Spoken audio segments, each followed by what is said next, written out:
Dear friends, I went to see the Fat Controller the other day. I told him that in 1995 it will be 50 years since the first stories about his railway were published. Good gracious me, he said. We must do something to celebrate that. And he set to work. Not everything went quite right. For instance, Thomas... But I won't spoil the stories. Happy reading, the author.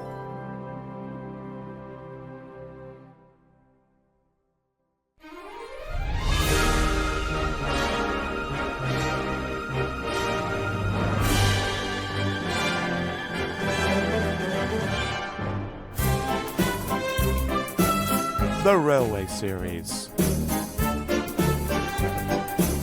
Stories written by the Reverend Wilbert Awdry and his son Christopher Awdry.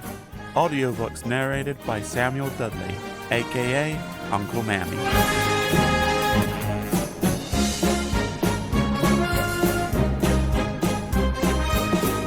Book 39, Thomas and the Fat Controller's Engines.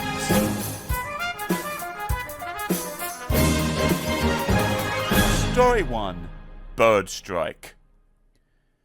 I know what a jubilee is, announced Henry. It's an engine called Bahamus. I met him at Crewe. Isn't it a sort of party? Asked Percy. Thomas and I took some scouts to one once. That was a jamboree, put in Thomas with a chuckle. Was it? Said Percy. I'm sorry. Gordon smiled. Actually, it's a train, he said knowingly. Flying Scotsman told me the Silver Jubilee used to run from London in the old days. But we're not London, objected Henry. And if it's a train, why do we need it? James continued. We don't, interrupted a well-known voice. Our Jubilee is a golden one, because in 1995 it is 50 years since stories about us began to be in books. I thought it would be a good idea to celebrate. It is a party, squeaked Percy excitedly. The Fat Controller laughed. Sort of, Percy, he agreed. I haven't settled the details yet, but you will all know about it in plenty of time. The engines were excited. Will there be a special train? Gordon asked the Fat Controller. Can I pull it, please, sir? Sorry, Gordon, said the Fat Controller.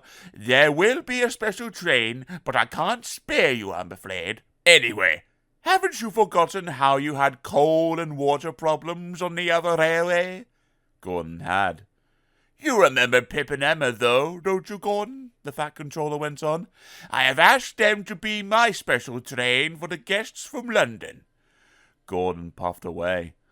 Near Henry's tunnel, the main line passed through woodlands, and the high branches of the trees were full of birds' nests. Often, great flocks of birds circled above the railway, and sometimes Gordon had noticed them feeding in the fields nearby. Today, the birds were much closer to the railway than usual. Poop, poop, whistled Gordon as he approached a farm crossing. Startled, the birds rose together in a thick black cloud. They swooped across the line in front of the train. One bird, larger than the others, had been perched on a gatepost beside the line. It flew so close to Gordon that its wings almost brushed his nose. As it did so, there was a bump, and Gordon felt his brakes come on. Why are we stopping? Gordon asked his driver. Perhaps someone has pulled the emergency brake, said the driver. Don't worry, the guard will come and tell us in a minute. But the guard had no idea what was wrong. There must be a leak in the brake pipe, said the fireman. He inspected the pipe from one end of the train to the other, but he could find nothing wrong.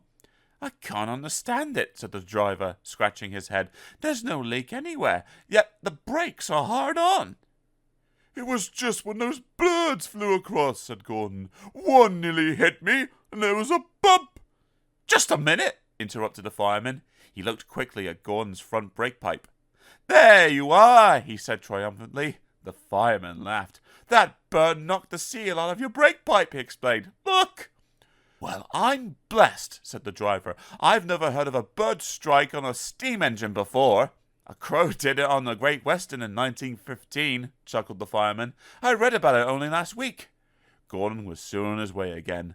The other engines laughed. Poor old Gordon, they chuckled to each other. Fancy being stopped by a bird. That's nothing to crow about, is it?